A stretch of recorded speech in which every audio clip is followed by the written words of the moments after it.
تمام حاضرین اہل سنت و جماعت، السلام علیکم ورحمۃ اللہ وبرکاتہ۔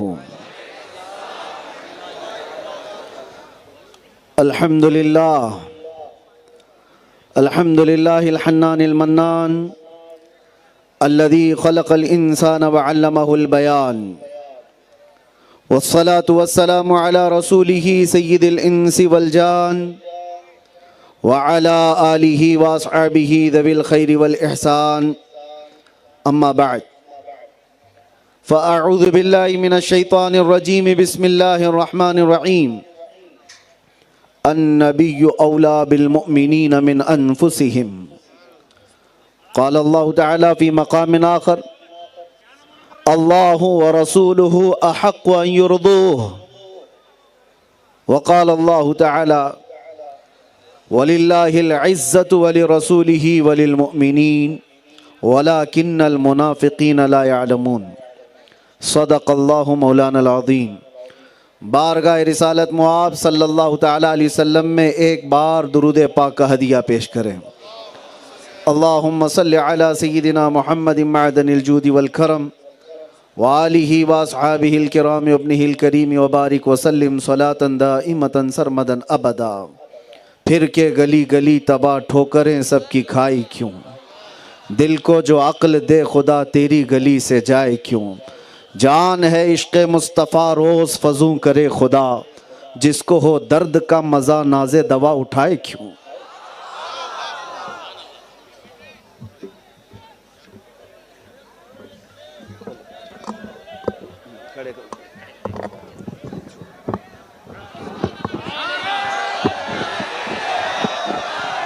ظاہر سی بات ہے، چوری کر کے جائے گا واپس آئے گا تو کیا منہ دکھائے گا، لیکن مصطفیٰ کا قیدی ایسا ہے، ہر ہزاروں مجمع میں خوش عقیدوں کے ساتھ گھومتا ہے۔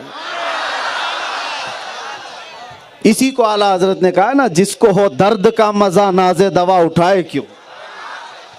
اور بارگاہ مصطفیٰ صلی اللہ علیہ وسلم میں اقبال یوں کہتا ہے، دو عالم سے کرتی ہے بیگانہ دل کو، عجب چیز ہے لذت آشنائی۔ ہانگل شریف میں ہمارا کوئی پہلی مرتبہ آنا نہیں ہے، اس شہر عقیدت سے ہمارا پشتینی تعلق ہے،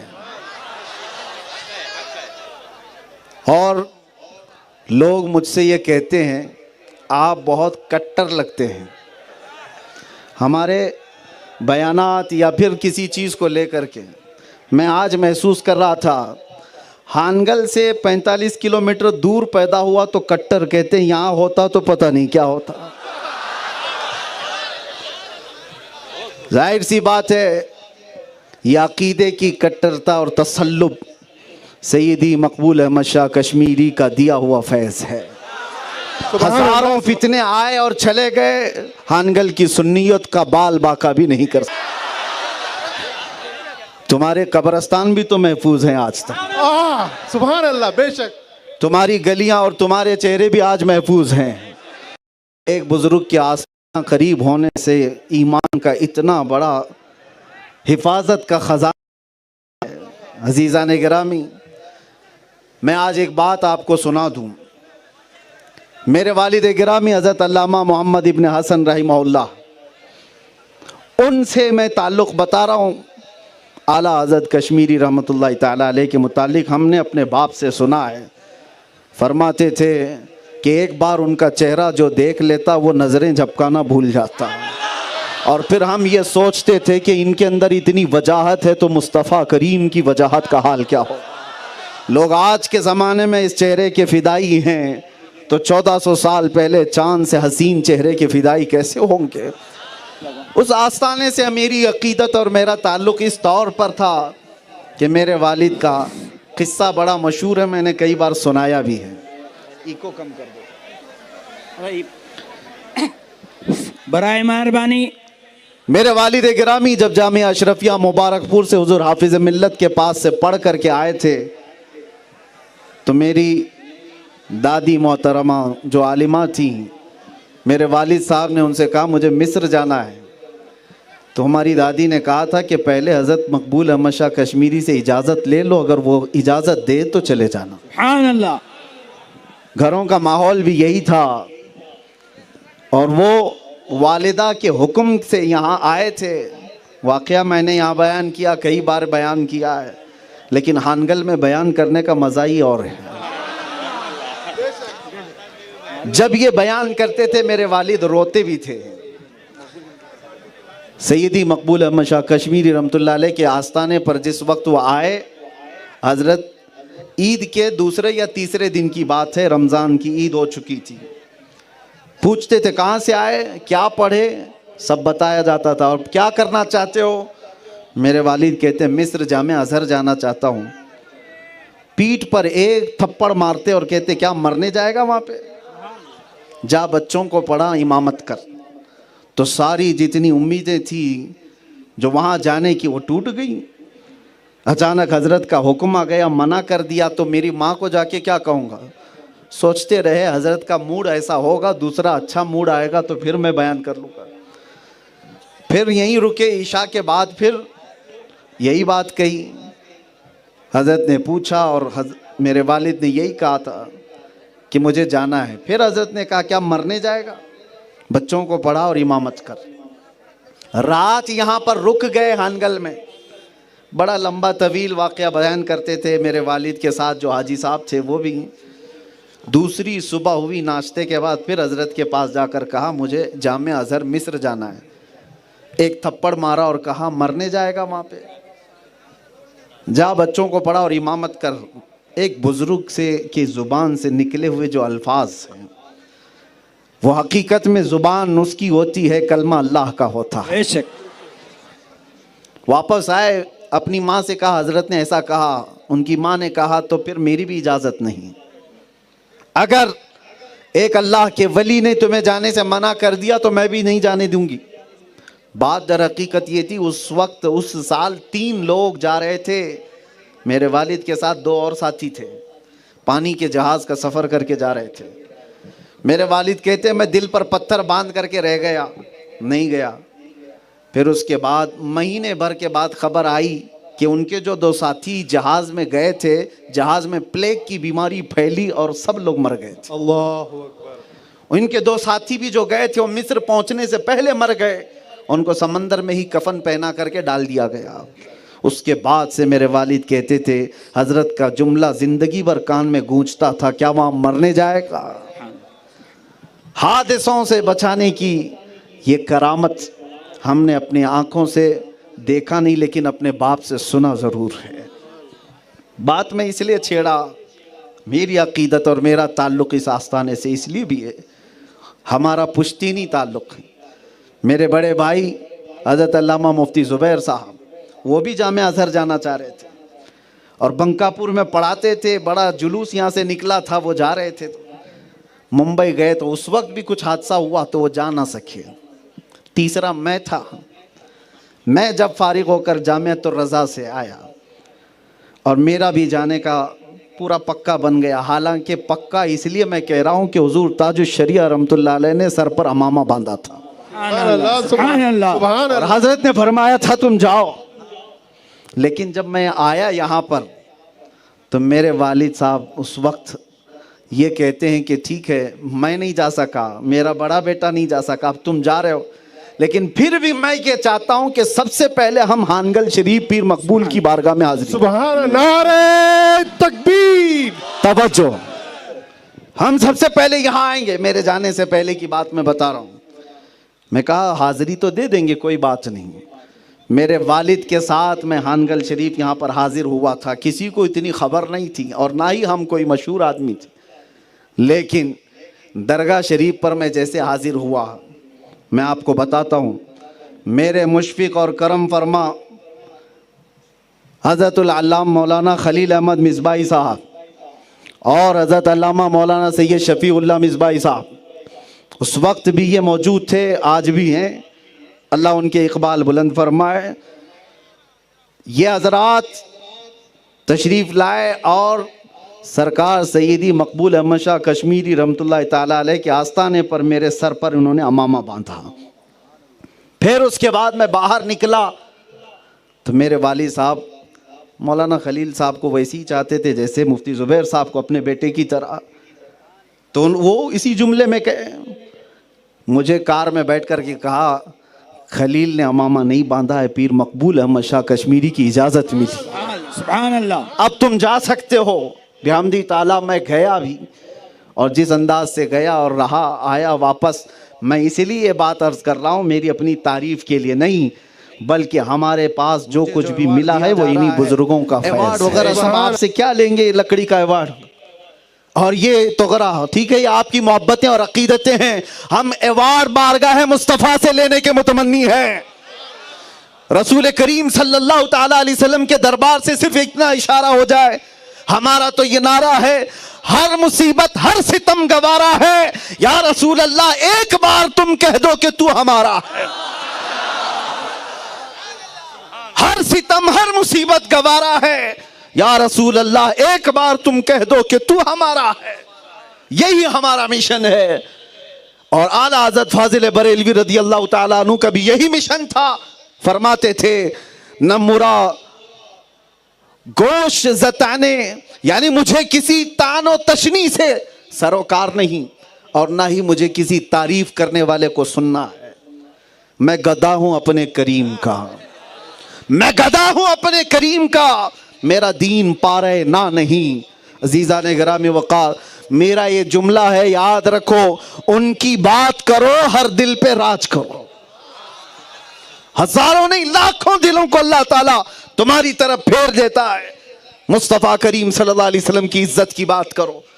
لوگ آج ڈرے سہمے ہوئے بھی ہیں، جہاں پر ہم جاتے ہیں لوگوں کی ایسی امیج بنا دی گئی ہے، بہت ساری چیزیں، یہ لوگوں کا ہجوم دیکھ کر بیچارے کچھ لوگوں کو، ڈپارٹمنٹ والوں کو بھی ڈرا کر کے رکھتے ہیں، ایسا ہو جائے گا ویسا ہو جائے گا، ڈپارٹمنٹ والے بھی ڈرتے رہتے ہیں کہ اس مولانا کو بلائیں گے تو لا اینڈ آرڈر کا مسئلہ تو نہیں ہو جائے گا۔ اللہ شاہد ہے کہ ہم لا اینڈ آرڈر کو توڑنے والے لوگوں میں سے نہیں ہیں۔